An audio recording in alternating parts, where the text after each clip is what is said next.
مرحبا بكم في هذا الفيديو. كيف يمكنني طبعا مشاهدة أي ستوري لشخص معين في الانستغرام دون علمه، دون أن يعرف بأنني قمت بمتابعة هذا الستوري. على سبيل المثال هذا بروفايل خاص بصديقي وقد نشر طبعا ستوري، قمت طبعا الآن بالدخول عليه ومتابعة هذا الستوري. سأقوم الآن بالدخول على حساب صديقي هذا وأرى بالتأكيد من شاهد بالتأكيد هذا الستوري، فقط نقوم بالدخول هنا وسوف طبعا أجد حسابي هو الذي قام بمتابعة هذا الستوري بالتأكيد.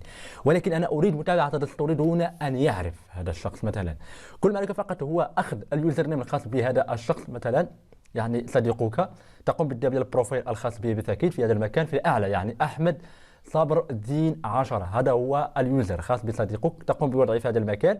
تدخل بالتأكيد على هذا الموقع، ستجد رابط هذا الموقع في أول تعليق لهذا الفيديو.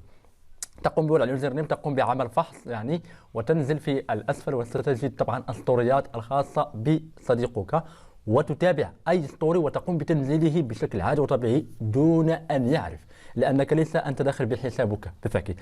ونقول على اللايك، اشترك بالقناة، فعل الجرس. دمتم في فيديو آخر بحول الله.